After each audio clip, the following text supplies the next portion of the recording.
Alright, what's up y'all, it's LakerFan here. As you can see by the title of today's video, hating on NBA 2K22 Next Gen for 18 minutes. Alright, so in yesterday's video, what we did was we listed everything that I liked about 2K22 Next Gen. If you want to check that out, feel free to. It was showing love to NBA 2K22 Next Gen for 18 minutes. Now in today's video, I'm going to be doing the exact same thing, except I'm listing out what I hate about 2K22 Next Gen. Now, this is going to be anywhere from a range of a grade of C+ all the way down to F, somewhere between moderate to horrible as far as how I like it or how I feel like it influences the game, how I feel like this needs to be changed into 2K23, or whatever the case may be. Alright, so for our first topic, we have park size. This is more so meant to also mean city size to an extent, because I will say what they really did recently was they condensed the parks quite a bit. They made it so there's a whole lot less ramps and stairs and all types of BS like that. Made it a whole lot more convenient. While it may be a little bit less scenic to an extent, I think it's really good for the sake of the gameplay. But overall, we're here to talk about city size and park size both included.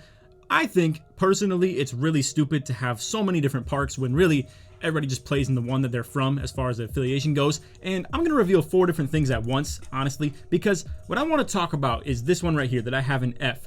Less XP for playing in opposite affiliations. These two things kind of go hand in hand as far as the park size or city size goes in terms of playing in opposite affiliations. I absolutely hate the fact that the XP is dropped as far as the percentage that you get in terms of playing in opposite affiliations. It's really stupid. I think if anything, you should get more for playing in a rival's affiliation and kind of taking over their court to an extent. I think it's stupid, absolutely stupid. And I said that from the minute that they introduced it in 21 Next Gen. It ruins the game. It really makes it so you don't play anywhere besides your own affiliation. If they had it to an equal aspect, you'd just play in literally any affiliation that you want. Now, some people do this regardless, or if you hit level 40, then you can do that as well. I just think overall, though, it's really stupid to make it so you get less XP in opposite affiliations. It really just takes away from me even touching 3/4 of what they built for this game. I rarely play in the West, South, East, all types of stuff like that. I literally just play in the North for the most part, and maybe when I hit level 40, I'll venture out into playing in the East or the South or the West or whatever the case may be. But honestly, if you poll my games as far as where I've played throughout the whole course of this year, I would say 90 to like 95% of my games have been played in the North side. So again, for city size, I give this a C-. I do understand why they like to have this stuff. It's a whole lot more scenic. It looks really good, I must say. Like the Kobe court that's way over here behind like North Side and stuff like that is a beautiful, beautiful scene. And just in general, kind of venturing through the city, it really does look good. But there's a lot of useless stuff in it. And obviously they can't make a whole, like however many square meters or square feet this whole thing is. I know it's a little bit of a stupid measure to say, but either way, however much space they have in this stuff, they'll never be able to actually make it all useful. Alright, so next up we have the XP system. Now, I just want to let you guys know, I'm going to give you my full personal perspective and how I see this stuff and how I personally view it. And I'm going to be completely honest with all this stuff, 100%.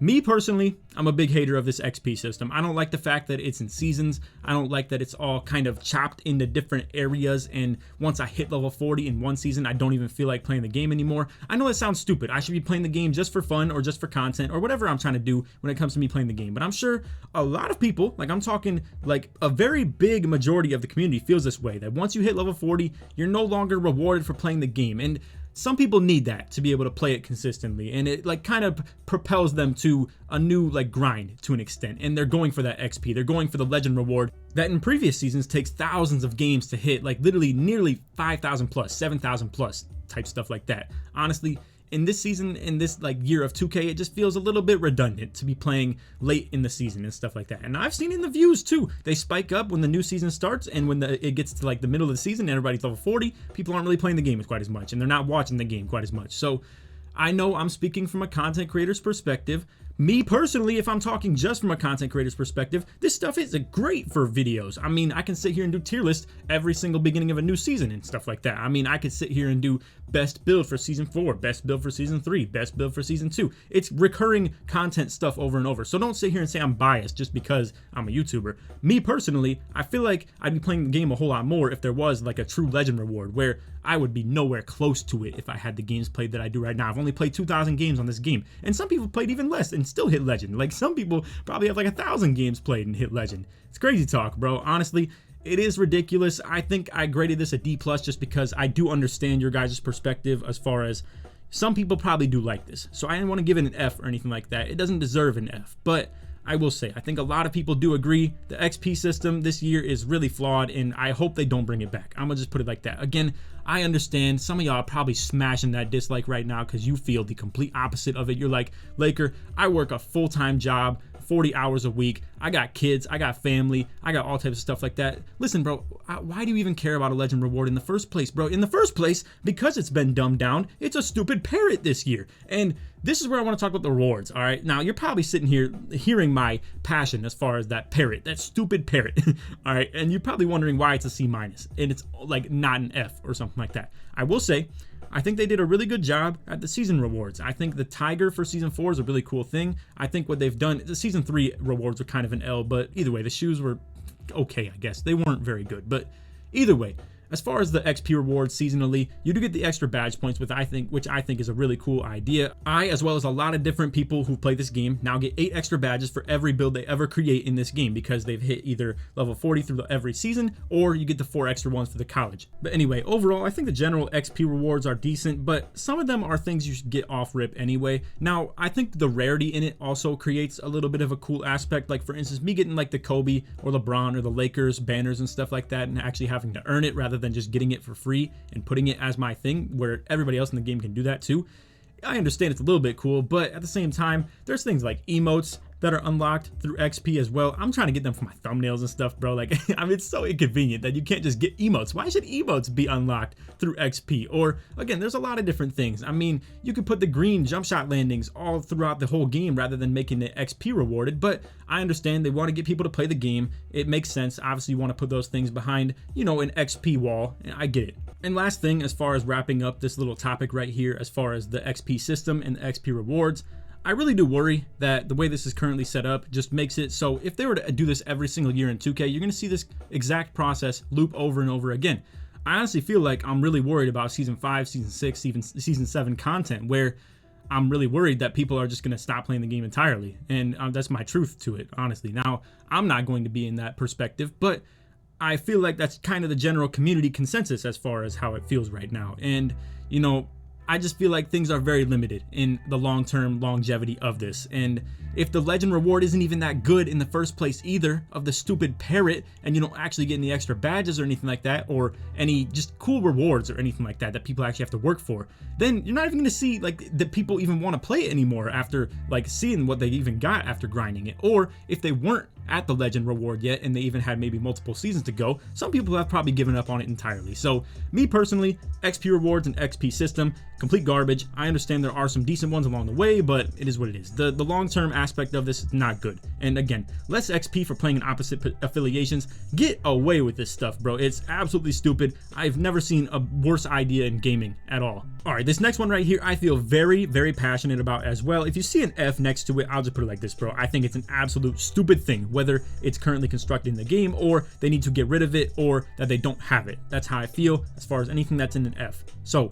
with progression in 5v5, I just gotta say this. When it comes to the comp heads, whether it's the people who sweat out the ranked matchmaking or the people who do private for the competitive pro-am where it's like leagues that are in Discord and stuff like that, I'll just put it like this, man. People quit out at the end of the game just so they can save their Gatorade and their boost and all types of stuff like that, their performance grade, because it's not worth it what you get out of this stuff, bro. It's literally, if you have an amazing game, like you'll have 40 something points, like 10 assists, 0 turnovers, all types of stuff like that, you'll literally get like 15,000 XP at best. It's so dumb. Honestly, this not being balanced with rec creates the problem that we'll also talk about. And again, I apologize that some of this is out of order right here or it's kind of staggered, but I want to talk about another thing that I feel so passionately about, and we're going to give it away right now.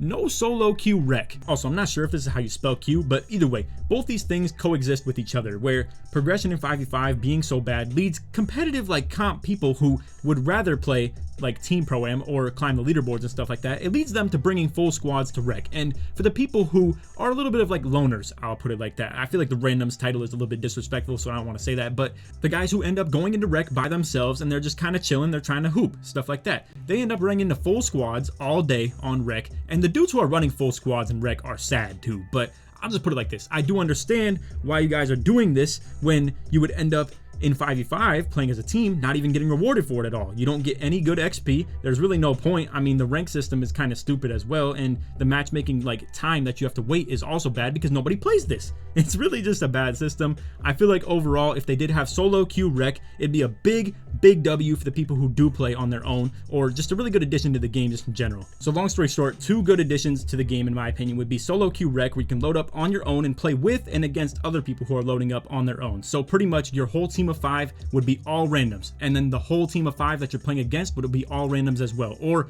AIs in a random situation where it can't get enough people in there. But solo queue would be so good for the game, if you ask me, for the casuals and stuff like that, and it gives casuals a good place to play. And then the people who are bringing full 5s into the game, you get ranked into a good aspect, and I mean a good rank system, where if you're a garbage team and you guys are awful, like you're 0-10, you play against other 0-10 teams as well. Or again, if the rank system was good, it would be so great for the sake of, I think a lot of people have a misconception on ranked, and I feel like this goes into shooter games and stuff like that as well, where people have such a negative thought process on skill-based matchmaking. All the sweats don't want to play good people. It's so stupid. It's so funny to me that people don't want to play people as good as themselves. They'd rather play people that are 10 miles behind them. And when they play with teammates, this is what I don't understand either. If you play with your IRLs and you play with your garbage friends when you're doing skill-based matchmaking stuff, whether it be shooter games or if it was implemented in 2K, if you were playing with your garbage friends, you'd be playing down to their level as well, and the skill-based matchmaking would find you people that are intermediate between the two of you, where if you are, say, a gold, this is just a made-up theory for 2K, right? Let's say Park was like ranked matchmaking, right? And you're loading into a 2v2 matchmaking system and you're a gold,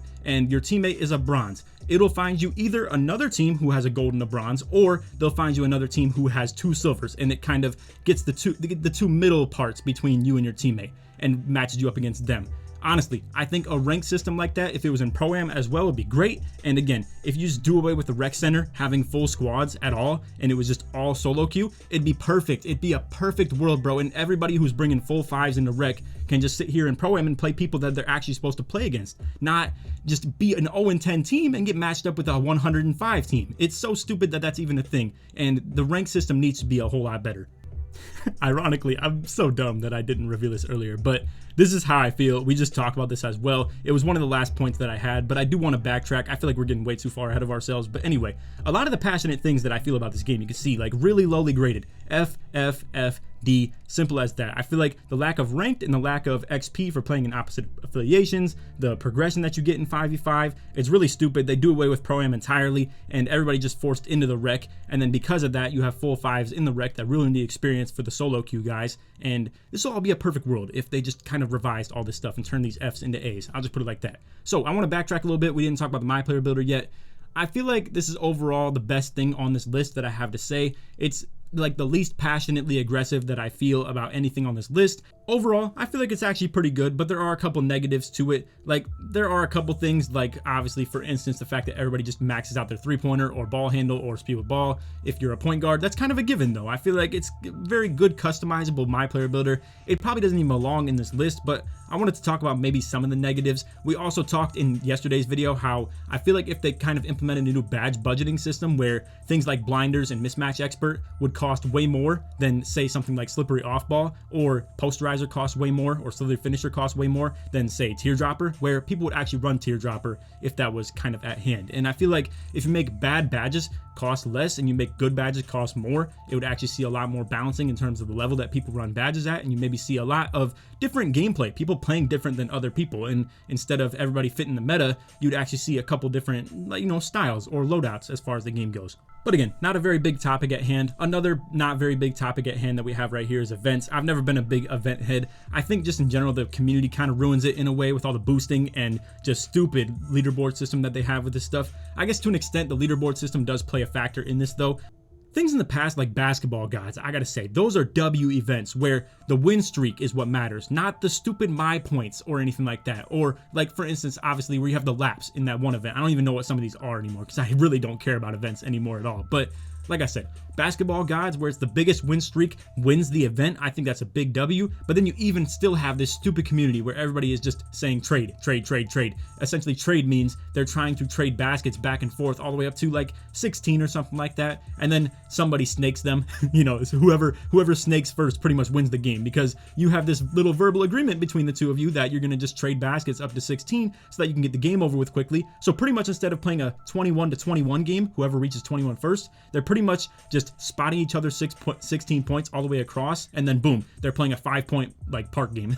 They're trying to get it over with as quick as possible so that it benefits both of them, but then whoever wins, it is what it is. Now, not always does that happen for them, and when you get against like the two comp heads, pretty much that's when you'll see that happen like all the time. But it's really stupid. It's a horrible event system. Honestly, I don't know what you can really do about that either. It's just the community being garbage. But again, some of these events are really stupid. If you go back to 2K17, bro, the Mountain Dew event was so fire. It was so cool that you had like lives pretty much, and you could wager them. You essentially, I'll kind of summarize this for people who don't know about it. In the Mountain Dew event in 17, I actually won it the only time that I tried it, and I got 4th place. I even beat Soluminati in that as well. It was really fire. I highly recommend you to check that out if you haven't. But anyway, as far as that goes, you would have lives pretty much. You could put 8 tokens on the court at once. And if you lost that game against someone else who wagered their 8 tokens as well, you're done. Like, you literally could only wager 2 more tokens throughout the whole series as well. And the event would go on for like 4 hours. So pretty much you could be a little bit careful with it and maybe wager like 4 or 6 and you'd still be able to play the game, but it wasn't high enough to ever win it. So essentially, you would have to sit here and wager all 8 tokens out of like 10. That's the highest you could like wager. But anyway, you would put like 8 tokens on the line. You have to win, get games as fast as possible, and boom, just literally everything is on the line with that. And there's really no big way to boost it unless your own fans or viewers are kind of playing you intentionally and selling the game on purpose. That does become a little bit of a problem. If it was ranked as well, or like the matchmaking aspect of it, I think it'd be really good. And again, that's something that you do not play around with. Like, obviously, when your tokens are at hand and if you lose, it's over for you, people would not trade baskets, bro. There's no way. You're playing the game straight up, 100% all the way through. Nobody's risking the chance of losing at all for trading the baskets or anything like that. And it'd be really good for the game. So me personally, I feel very passionate about events like Basketball Gods and Mountain Dew. I think those are big W events, bro. They're so fun, and it's all about winning and being good rather than the stupid my points or, again, just the trading baskets involved and stuff like that, and just all being about XP. It's all so stupid when it comes to these modern day events in 2K like 19 and after. So again, these are my big negatives right here. You can see by the grades, the Fs are high. I feel really badly about certain things. The Ds I also don't really like at all. The Cs, I feel pretty good about them, but with the XP rewards kind of standing out as the one outlier of that, where I feel like this is really a bad thing. It's just they made up for it with a lot of like along the way good XP rewards, but the legend reward, fat L, that's an F right there, like 100%. I'm not using that parrot at all even. I'll just be using the tiger instead. Simple as that. But anyway, that's all for video. If you guys have any feedback you want to leave in the comments as well, feel free to let me know. If you think I missed anything, 100%. I don't even know the length of this video because I'm going to just edit it and then I'll go back in the intro and implement the intro into the video. So I don't know how long this one went for, but maybe it was longer, maybe it was shorter than the good list. I don't exactly know. But anyway, that's all for video. Hope you all enjoyed. If you made it to the end of the vid, put bad in the comments to show support's made all the way through. And again, feel free to leave any feedback as far as something you feel like I missed. If we get this one to 500 likes, I'd appreciate that as well. But anyway, other than that, hope you all enjoyed. Take it easy, man. Peace.